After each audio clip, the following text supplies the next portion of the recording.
কেমন আছেন আপনারা? আজ আমি ব্ল্যাক ক্লোয়ারের movie the sword of wizard king explain করতে চলেছি। আপনাদের মধ্যে অনেকেই এই মুভিটা এক্সপ্লেন করার কথা বলেছিলেন, আর নিশ্চয়ই আপনারা তো আমার প্রবলেম সম্পর্কে জেনেছেন, তাই আমি যত কম ভাগে ভাগ করে পারি এই মুভিটা এক্সপ্লেন করার চেষ্টা করব। সত্য বলতে কি, এই মুভির গ্রাফিক্স আর ফাইটিং সিনগুলো অনেক বেশি অ্যামেজিং, তাই আমার মনে হয় এটা অনেক ভালো হবে যদি আপনারা এই এক্সপ্লেন দেখার পর সেই মুভিটা একবার নিশ্চয়ই দেখে নেবেন, যদি আগে আপনারা না দেখে থাকেন। তাহলে আর কথা না বাড়িয়ে শুরু করা যাক। এই মুভির শুরুতে আমরা 10 বছর আগের সিন দেখতে পাই, যেখানে ম্যাজিক নাইটের হাই র্যাঙ্কের মেম্বাররা, এর মানে যারা নেক্সটে এক একটা স্কোয়াডের ক্যাপ্টেন হবে, তারা সবাই মিলে সেখানে এক পার্সনকে ব্লক করার চেষ্টা করছে। আর তারা এখানে যেই পার্সনকে ব্লক করার চেষ্টা করছে তার নাম কনরেড, আর সেই এই সময়ের ফর্মাল উইজার্ড কিং। তখনই তিনি সেখানে জুলিয়াসকে বলে, তুমি বারবার আমার রাস্তায় কেন চলে আসো? এটা শুনে জুলিয়াস বলে, এর কারণ তুমি প্রতিবারই ভুল করো। এটা শুনে কনরেড সেখানে চিল্লাতে চিল্লাতে বলে, এখানে যেই পার্সন ভুল করে সে আমি না, সে তুমি জুলিয়াস। এটা বলেই তিনি সেখানে তার কি ম্যাজিক ইউজ করে, আর এরই সাথে সেখানে যারা তাকে ক্যাপচার করে রেখেছিল তাদের সবার ক্যাপচার থেকে তিনি মুক্ত হয়ে যায়, আর এরই সাথে তাদের উপরই অ্যাটাক করে দেয়। আর এই জিনিসটা দেখে সেখানে ভার্মিলিয়ন আর নোজেল অনেক বেশি শক হয়ে যায়, কারণ এই সময় তারা কনরেডের হাতে শাহী ফ্যামিলির শট দেখতে পায়, আর এই শটকে অনেক বেশি প্রিশিয়াস মানা হয়, কারণ এই শটের ভেতর আজ পর্যন্ত যতগুলো উইজার্ড কিং এসেছে তাদের সবার পাওয়ার আর তাদের সবার সোল প্রিজার্ভ করা আছে। এটা দেখে তারা সবাই আরো বেশি অ্যাক্টিভ হয়ে তার বিরুদ্ধে লড়াই শুরু করে দেয়। তখন সেখানে কনরেড বলে, এখানে আমি কোনো ভুল করছি না, আমি চাই এই ওয়ার্ল্ডের মধ্যে যাতে সবাই ইকুয়াল হয়ে যায়, যাতে কেউ কখনোই কারোর সাথে ভেদভাব না করতে পারে। এটা বলেই তিনি সেই সর্ডের সাহায্যে সেই স্টেডিয়ামকে মধ্যখান থেকে 2 টুকরোতে কেটে ফেলে, কিন্তু এর পরের মোমেন্টেই আমরা দেখতে পারি জুলিয়াস তার পেছনে চলে এসেছে, আর এরই সাথে তিনি সেখানে কনরেডকে তার টাইম ক্যাপসুলের সাহায্যে ক্যাপচার করে ফেলে।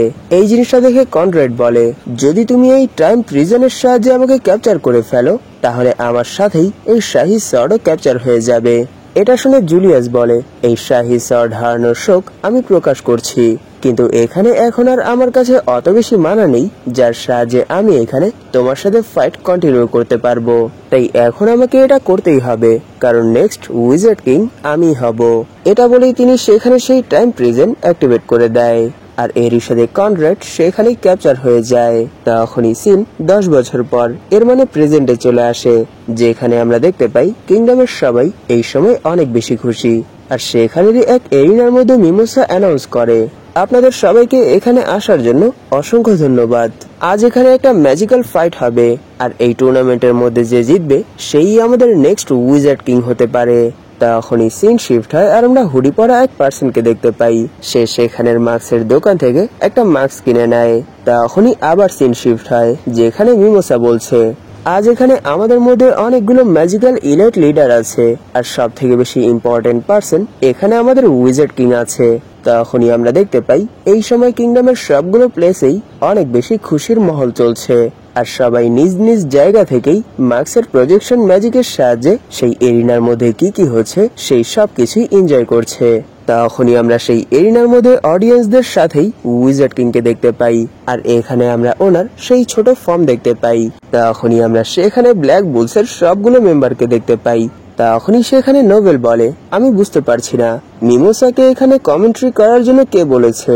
তখনই সেই এরিনার মধ্যে আসার জন্য ইয়োনোর নাম অ্যানাউন্স করা হয়, আর যখন ইয়োনো সেই এরিনার মধ্যে আসে তখনই সেখানের সব অডিয়েন্স তাকে দেখে অনেক বেশি খুশি হয়ে যায়, আর বিশেষ করে সেখানে তো মেয়েরা তাকে দেখে পাগলই হয়ে যায়।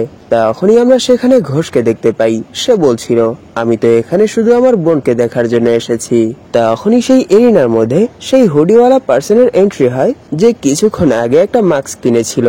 তাকে দেখে সেখানের সবাই অনেক বেশি শক হয়ে বলছিল, এই পার্সনটা আবার কে, যে নিজের নাম মার্কসম্যান হিসেবে এন্ট্রি করিয়েছে। এটা দেখে উইন্ড স্পিরিট বলে, তুমি এখানে এভাবে আমার ইয়োনোর নাম খারাপ করতে পারবে না। আর সেখানে আমরা ইয়োনোর ইসমাইল দেখে বুঝতে পারি যে সামনে যে পার্সনটা আছে সে আর কেউ না, সে আমাদের মেইন প্রোটাগনিস্ট আস্থা। তখনই ইয়োনো তার উইন্ড ম্যাজিকের সাহায্যে আস্থার উপর অ্যাটাক করে দেয়, কিন্তু আমরা দেখতে পারি সেখানে আস্থা তার এন্টি ম্যাজিকের সাহায্যে সেই অ্যাটাকটাকে খুব সহজেই কেটে ফেলেছে। তখনই সেখানে ইয়োনো বলে, সত্যি আস্থা, আজ তো তোমাকে দেখে মনে হচ্ছে তুমি এখানে তোমার ফুল পোটেনশিয়ালে চলে এসেছো।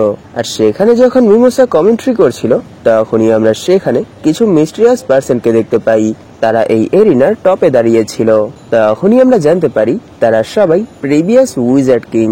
তখনই আমরা সেখানে কনরেডকে দেখতে পাই। সে বলে, এখনই হবে আসল মজা। তখনই আমরা সেখানে 16তম উইজার্ড কিংকে দেখতে পাই, যার নাম জাস্টার। সে সেখানে তার গুডু ম্যাজিকের সাহায্যে স্টেডিয়ামের চারপাশে একটা ব্যারিয়ার ক্রিয়েট করে ফেলে। তখনই সেখানে কনরেড সেই রয়্যাল শট বের করে ফেলে, আর এরই সাথে সেই শটের ভেতর থেকে অনেক বেশি লাইট রিলিজ হতে শুরু করে, যার সাহায্যে সেই স্টেডিয়ামের ভেতরের সবগুলো পার্সনের মানা অ্যাবজর্ব হতে শুরু করে। তখন সেখানে মার্কসের ম্যাজিকও অ্যাবজর্ব হচ্ছিল, যার জন্য এই পর্যন্ত এই কিংডমের মানুষরা যেই প্রজেকশনের সাহায্যে এই এরিনার সবকিছু দেখছিল তাদের সামনে থেকে সেই প্রজেকশনও গায়েব হয়ে যায়। আর অন্যদিকে কনরেড উইজার্ড কিং এর পেছনে চলে আসে আর বলে, হেই জুলিয়াস, তোমাকে তো আজ অনেক বেশি উইক মনে হচ্ছে। আমি তো এখনো এখানে আমার পাওয়ার ইউজ করিনি। তাকে দেখে উইজার্ড কিং বলে, কনরেড, আমি কখনোই ভাবিনি যে তুমি আবার ফিরে আসবে আর এইসব কিছু করবে। তখনই আমরা জানতে পারি এলফদের সাথে সেই ফাইটের পর যখনই উনি ওনার পাওয়ার হারিয়ে একটা বাচ্চা রূপে চলে আসে, তখনই ওনার করা কনরেডের উপর যেই সিলটা ছিল সেটা ব্রেক হয়ে যায়। আর প্রেজেন্টে কনরেড বলে, পাস্টে আমার লক্ষ্য যেটা ছিল এখনো সেটাই আছে। আমি আমার লক্ষ্যের কথা ভুলিনি, আর আমি বলেছিলাম যে আমি কখনোই হার মানব না। তখনই সে সেখানে তার পাস্টের বলা কথাগুলো আবার রিপিট করে যে আমি এরকম একটা ওয়ার্ল্ড ক্রিয়েট করতে চাই যেখানে সবাই ইকুয়াল থাকবে, কারোর সাথে কোনো ভেদভাব হবে না, আর সবার সাথে সব সময় সবকিছুই ফেয়ার হবে। তখনই আমরা সেখানে 11তম উইজার্ড কিং প্রিন্সিয়াকে দেখতে পাই। তিনি সেখানে তার ম্যাজিকের সাহায্যে পুরো স্টেডিয়ামের মধ্যেই তার ম্যাজিক্যাল সোলজার দাঁড় করিয়ে দেয়, যাতে করে তারা এখানের যতগুলো পার্সন আছে তাদের সবাইকে মেরে তাদের ভেতর থেকে ম্যাজিক্যাল পাওয়ার অ্যাবজর্ব করতে পারে। কিন্তু তখনই আমরা দেখতে পারি সেখানে ম্যাজিক নাইটের মেম্বাররা সাধারণ মানুষদেরকে সেই সোলজারদের হাত থেকে সেভ করছিল, আর এরই সাথে তাদেরকে এই স্টেডিয়াম থেকেও বের করছিল। তখনই আমরা সেখানে আস্থাকে দেখতে পাই। সে সেখানে সেই সোলজারদেরকে মারছিল যাদেরকে প্রিন্সিয়া তার ম্যাজিকের সাহায্যে তৈরি করেছে। তখনই আমরা সেখানে নোবেলকে দেখতে পাই। সে সেখানে আস্থাকে দেখে বলে, হেই ইডিয়েট, তুমি তো আমাকে এটা আগেই বলতে পারতে যে তুমিও এই টুর্নামেন্টের মধ্যে পার্টিসিপেট করছো। এইসব বলতে বলতে সেও সেখানে ফাইট করছিল, আর ফাইট করতে করতে যখনই তারা একে অপরের কাছে চলে আসে তখনই সেখানে নোবেল বলে, আমি একজন রয়্যাল ফ্যামিলির মেম্বার, তাই যদি এখানে আমি আমার একটু আদ্র ম্যাজিক হারিয়েও ফেলি এতেও এখানে আমার কোনো কিছুই যায় আসে না। এটা শুনে আস্থা সেখানে অনেক বেশি এনার্জেটিক হয়ে বলে, যদি এরকমটাই হয়ে থাকে তাহলে এখানে আমার তোমার থেকেও বেশি এফোর্ট দিতে হবে। এটা বলেই তারা সেখানে সেই সোলজারদের উপর অ্যাটাক করে দেয়, আর এর কিছুক্ষণের মধ্যেই আমরা দেখতে পারি আস্থা সেখানে সোলজারদেরকে মেরে তাদেরকে ঢের করে একটা পাহাড় তৈরি করে ফেলেছে। তখনই আমরা সেখানে উইজার্ড কিংকে দেখতে পাই। তিনি সেখানে পুরনো উইজার্ড কিংদেরকে দেখে অনেক বেশি শক হয়ে বলে, এটা কি করে হতে পারে, তারা এখানে কি করে এসেছে। এটা শুনে কনরেড বলে, তারা সেই উইজার্ড কিং যাদের কাছ থেকে তাদের সিট ছিনিয়ে নেওয়া হয়েছিল। আর সেখানে তাদেরকে দেখে আস্থা বলে, তাহলে কি তোমরাই সেই পার্সন যাদের জন্য এখানে এইসব কিছু হচ্ছে। তখনই সেখানে 20তম উইজার্ড কিং এডওয়ার্ড আস্থাকে দেখে বলে, আমি এই জিনিসটা বুঝতে পারছি না যে এই ছেলে এখনো কি করে মুভ করছে। তাকে দেখে জাস্টার বলে, আমি তো তার ভেতর থেকে কোনো ম্যাজিক পাওয়ারই ফিল করতে পারছি না, সে এখানে কি বা করতে পারবে। আর এই সব কিছু দেখে সেখানে প্রিন্সিয়া বলে, আমি তো এই জিনিসটা বিলিভই করতে পারছি না যে সে এখানে কি করে কোনো ম্যাজিক ছাড়াই আমার এতগুলো সোলজারকে হারিয়ে দিয়েছে। আর অন্যদিকে কনরেড উইজার্ড কিংকে বলে, আমি এই শাহী শট ইউজ করে তাদের সবাইকে আবার পুনর্জীবিত করে দিয়েছি। তখনই আমরা দেখতে পারি সেখানে আস্থা জাস্টারকে অনেক আবল তাবল কথা বলছে। এইসব শুনে সে আস্থার উপর অ্যাটাক করে দেয়, কিন্তু আস্থা তার এন্টি ম্যাজিক শটের সাহায্যে সেই অ্যাটাকটাকে খুব সহজেই কেটে ফেলে। এই জিনিসটা দেখে জাস্টার অনেক বেশি শক হয়ে যায়, আর এরই সাথে সে সেখানে হাসতে হাসতে বলে, ওয়াও, তুমি এখানে আমার ম্যাজিককে কেটে ফেলেছো। তখনই সে সেখানে কর্নেটকে বলে, দেখো আমি তোমার জন্য একটা নতুন খেলনা নিয়ে এসেছি, তুমি কি এখন এখানে তার সাথে খেলতে চাও। তখনই আমরা সেখানে মার্কসকে দেখতে পাই। সে সেখানে কর্নেটের উপর অ্যাটাক করার জন্য চলে এসেছে, কিন্তু আমরা দেখতে পারি সেখানে কর্নেট মার্কসের পুরো গ্রিমোর পড়ে ফেলেছে, আর এরই সাথে তার গ্রিমোরের ভেতর একটা পাসওয়ার্ড আছে, সেই পাসওয়ার্ডটাও সে জেনে গেছে। তখনই সে সেখানে মার্কসের উপর অ্যাটাক করে দেয়। এইসব দেখে জাস্টার বলে, কর্নেট তুমি কি বললে? আমি তো কিছুই শুনিনি। আমার মনে হয় তুমি এখানে তার সাথে খেলবে না, তাই চলো এখানে আমি তার সাথে খেলে নিচ্ছি। এটা দেখে পাশ থেকে এডওয়ার্ড বলে, এখানে তোমার তাকে টর্চার করার কোনো দরকার নেই, আমি এখানে তাকে এক অ্যাটাকেই শেষ করে দিচ্ছি। এটা বলেই এডওয়ার্ড আস্থার উপর অ্যাটাক করে দেয়, যার জন্য আস্থা সেখানে একটু ইনজার্ড হয়ে যায়।